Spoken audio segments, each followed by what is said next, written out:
In today's tutorial, we're going to make some grass using Taiao, some prairie grass to be specific, and this is a part of a larger series that I'm doing on nature simulations, so I hope you enjoy.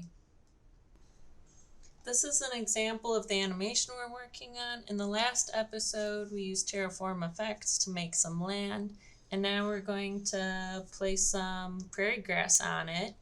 In the next episode, I'll show you how to create a tree, so stay tuned for that as well. First thing that I'll do is go into Insydium, Taiao toGrass, and now we have a grass object. And all these settings may look overwhelming, but we'll go through them and they'll make sense to you, and it's really not too bad. This is actually a much easier way to make grass than some of the other methods. Insydium makes it much easier. So the first option you'll see is what we're going to generate grass on, and I'm going to choose to generate the grass on the terrain we had created. So I'll drag and drop this in here, and the first thing that you'll notice if we zoom in is that we have all these splines here, and we can choose to have our grass show up we can choose to have our grass show up as a spline object or a polygon object.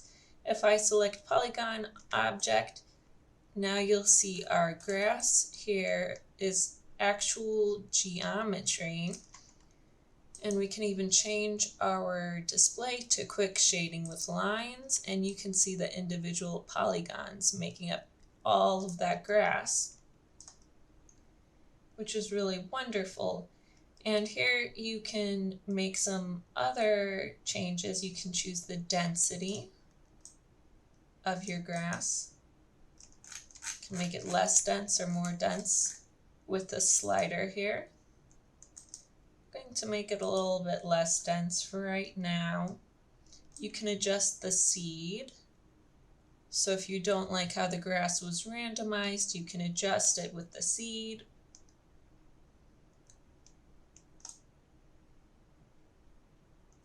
You can choose a shader for this grass if you'd like it to follow a shader. In this case, I don't want to use a shader in order to do this, but just for the purposes of learning, I'm going to drop it in here just so you can see what it does.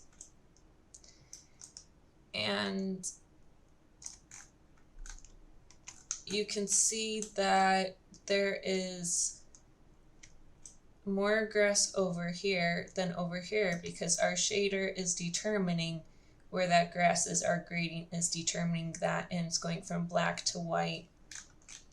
And you can see that gradient in how dense our grass is. So that is how that is controlled.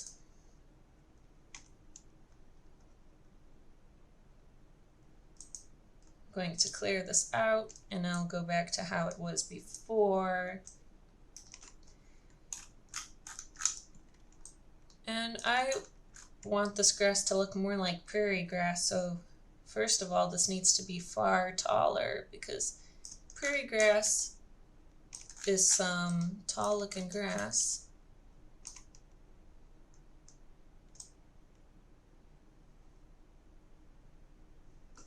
I mean, it's usually taller than me. We have a lot of prairie grass in Illinois. I'm going to turn off these lines because it's making it hard to see, so I'll just leave the quick shading on for now. And that looks like a good height for our grass for right now. Maybe I'll make it a little taller, 60 inches.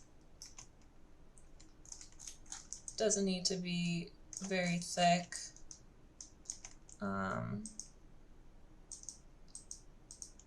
But it should probably be a little bit more than where it started off at.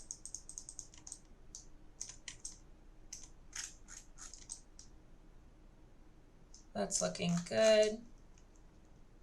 You can add some variation to this so that not all of our grass is the same height. and the same width. So if you bump up the width variation, you will get some variation in width. I might need to zoom in order for you to see that. But we are adjusting the width variation so that all of your blades of grass aren't the same width. You can also do this with height.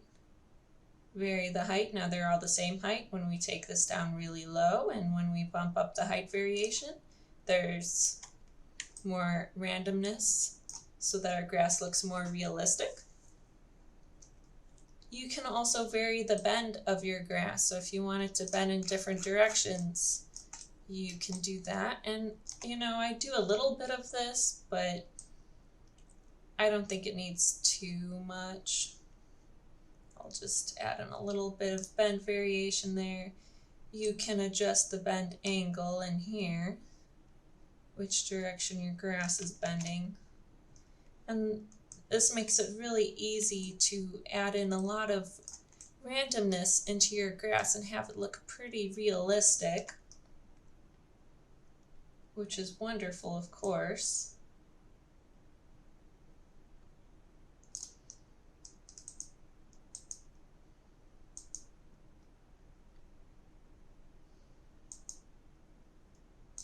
You can choose objects for your grass to avoid. We may do that later on and have it avoid a tree that we create, but just for this lesson, I'm not really going to go over that for right now. You can have it repel from a tree or a rock. You can also have the grass only show up in the view of your camera so that your computer doesn't have to run calculations for things that aren't in your camera view. I'm going to skip that for right now.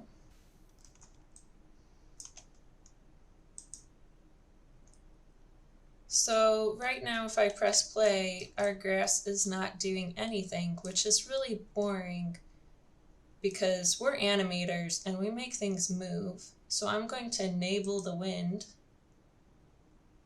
and it'll slow down a little bit because our computer's running all these calculations. But you'll see that our grass is actually blowing in the wind, which is very exciting. It's exciting for me.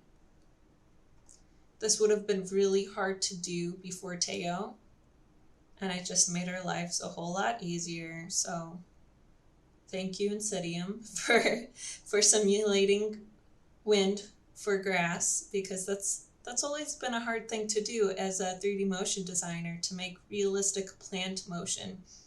I mean, there's nothing much more complicated than simulating nature, which is just random. I mean, it's not random, but it looks random, which is very hard to do in 3D until now. So, and they aren't paying me to talk about how great it is. I'm just a nerd that's excited about it. So there you go. You can adjust the strength of your wind here with the slider. You can adjust the wind strength variation, similar to adding randomization to the grass length or width. You can do that with the wind. You can add turbulence and adjust the turbulence scale. You can choose the type of noise you would like to create the turbulence. You can go with wavy turbulence.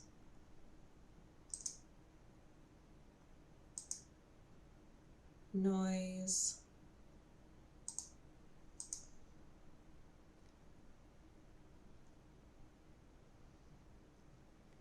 The more octaves will add in more detail to your turbulence.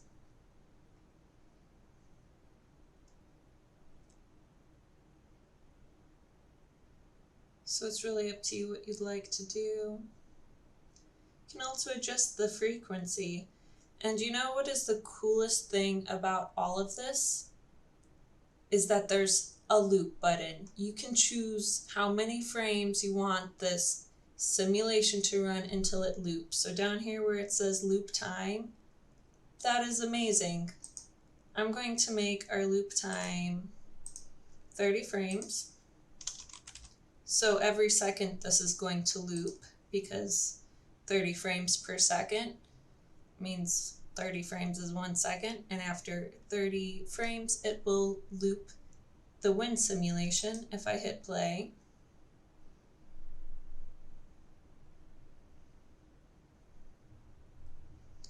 so this isn't in real time, by the way, so that's why 1 second is taking so long. And we just went past the 30-second marker, so you saw it loop. And it's going to seamlessly loop again at 60 seconds. So that is amazing and is really exciting for me. I'm excited about it.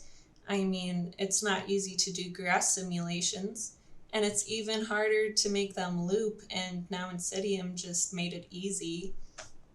So you can build your own world and add as much grass to it as you want and make it windy, and it'll look good. And then you also don't have to render out 1 billion frames for something that doesn't loop. It's easier to make it loop. It's a button. I mean, how much better than that does it get? That's incredible. You can also choose your wind direction. Down here with the slider, you can choose the degrees in which your wind is blowing.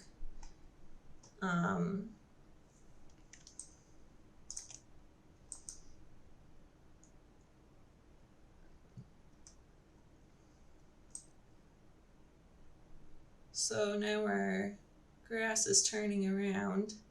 As I move the slider, I can choose which direction it's blowing in.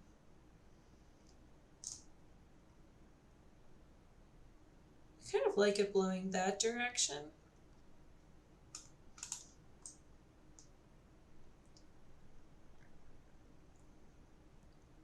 It may also look cool going the opposite way.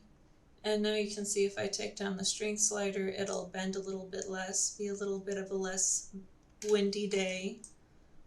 Pretty incredible. So there's one more thing that I'd like to go over. If you switch from geometry to generation, you'll see we have different settings now for the grass. We can choose to start having this grass generate at a higher up height. So if we don't want our grass growing in the water, adjust the min.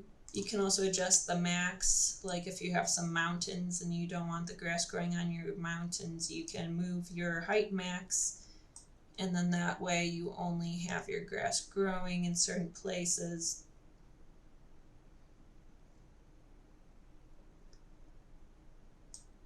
You can also do this by slope.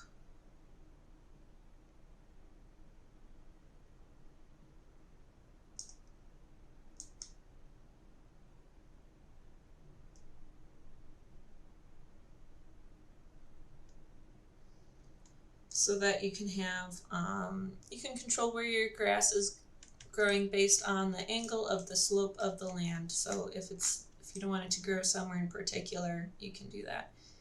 And you can see that our grass is growing in the normal direction of the land, but if we don't want it to be going that way, we can choose a vector, an up vector, and you can choose it based on an object, or you can choose Y. So I'm going to choose the Y direction, which is up, and turn this on.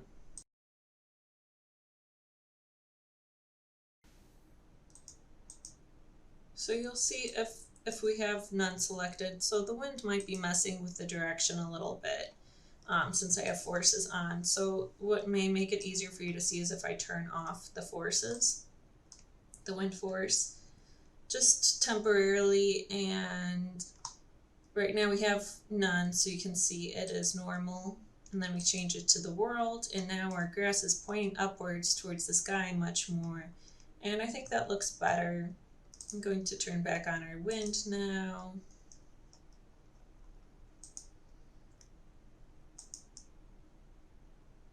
Trying to think if there's anything else that I'd like to show you or do before the end of this.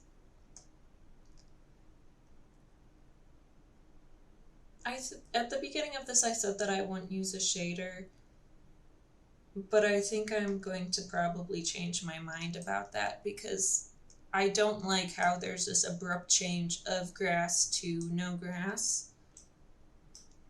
So I'd like to smooth that out some. So I'm going to go back in here and I'm going to add a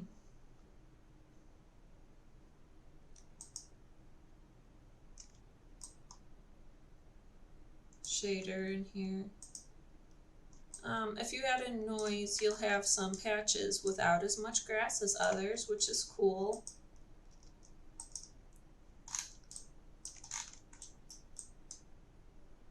I'd like to change the direction of this gradient. So if you click on your gradient, as I did, you'll see the black area is removing grass and the white area is where it's very dense. So I want to swap these around.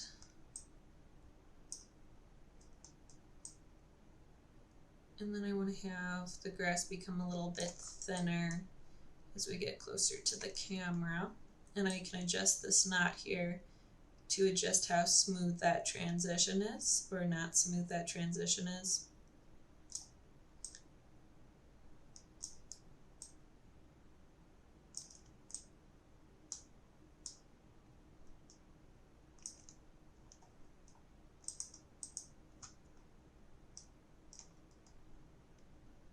Going to adjust the height some more.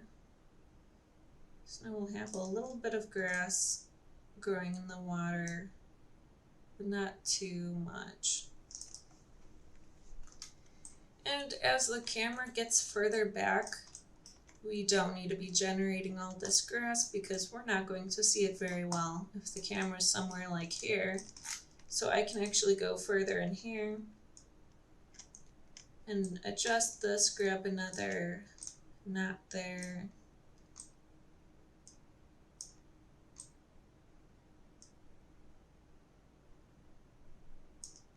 And just have less grass density back here because we really don't need it. The camera won't be seeing it.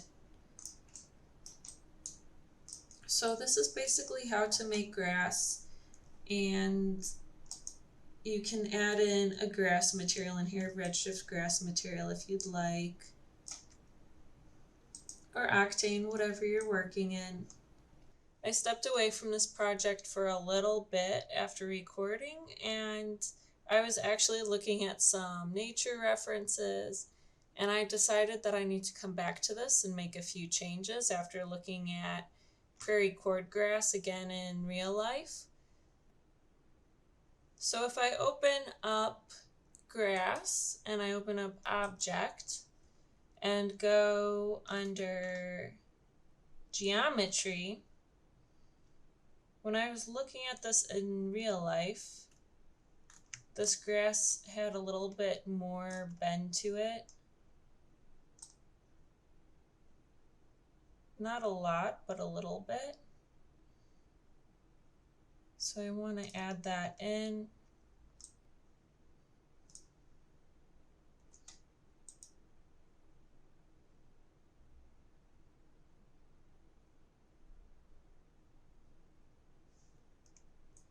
We have 9.6% bend variation. I think that's looking okay.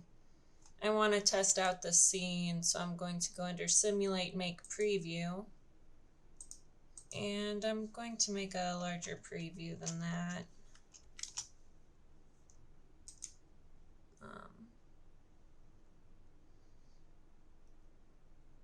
Animate, Make Preview. I might make the preview a little bit bigger just to make sure that I can really see what's happening with the grass. I want to select all frames, click OK, and now we'll wait for a little bit. When you make a preview, you can see the bar at the bottom as it calculates to see how close you are to having the calculation finished. We're getting closer.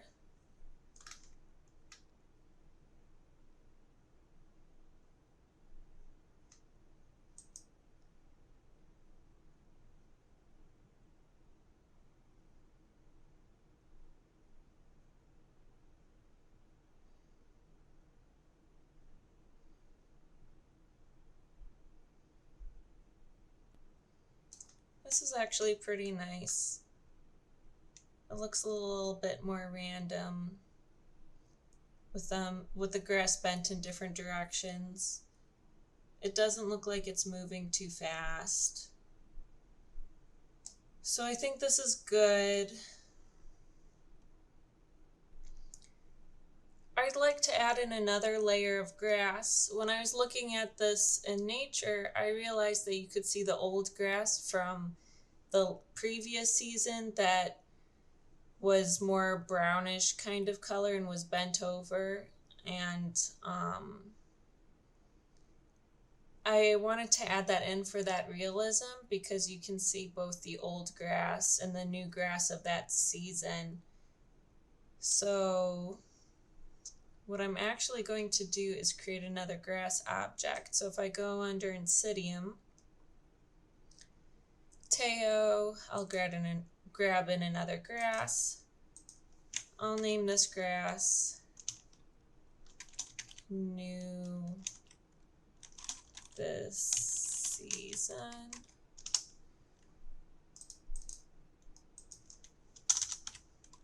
Name this grass Old.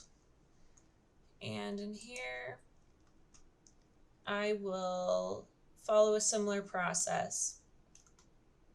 So we want to generate on the terrain. And actually, just in order to save time, I'm going to copy and paste this grass. So now that I have this grass copied and pasted, I'm going to name this one Old, so we don't have to go through the whole process all over again. I mean, it's close, not exact, but close.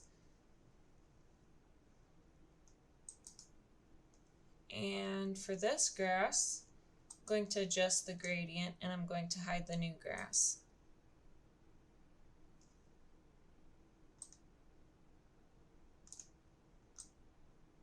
So I really only need this grass showing up near the front.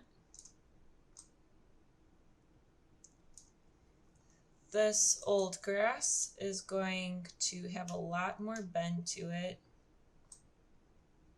It's going to be a lot shorter. A lot more bend variation.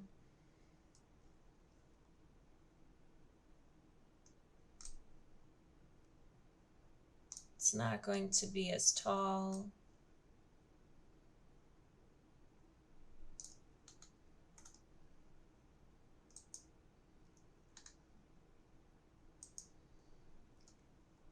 And this grass is going to be kind of stiff and old because it's no longer alive. It's just the leftover grass from the previous season of it growing. So because of that, I'm going to actually turn off the forces. I'll go back under Object.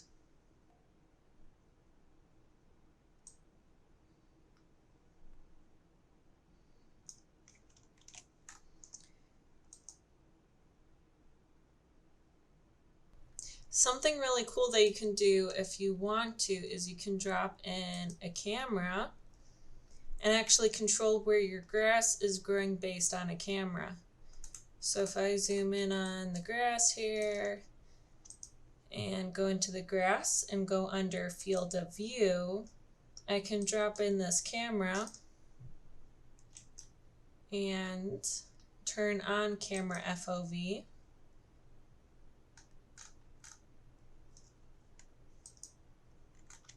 Going to move up this camera a little bit more so you can see the effect of it. And I'm also going to do the same thing on the other grass, or maybe I'll just hide it for right now. So this is the grass we're affecting, is the shorter grass that we made, And if we go under field of view and click on camera FOV and turn it off and on, you can see what effect that's having. So this is really nice because if you don't want your scene to be very heavy while you're rendering, grass can be something that's really heavy in your scene and can slow down your computer. So you can decide to only have grass show in the camera view so that your computer isn't having to calculate that extra geometry that isn't in the camera view. And you can turn this on for all of these and choose what camera is controlling it, which is pretty cool. You can also choose the amount of distance that you're willing to let show in the camera view, the minimum distance and the max distance. And you can adjust your fall off with this as well, with your spline here, your graph. You actually need to check this box for you to see the effect of this, but you can see if I reduce the max distance, you see less and less of it. So this is helpful in the situation where you don't want as much grass showing far away because you won't see it, but you do want it to show up close. So you can control what that distance is of that grass being created. So that gives you greater control. So this is just a really helpful tool when it comes to controlling how heavy your scene is and keeping it light. So I hope you find that helpful. If you have any questions about Taiao, you can leave them for me in the comments below. And the next tutorial is going to be about how to make a tree. So I hope you enjoy that, and I hope to see you again soon.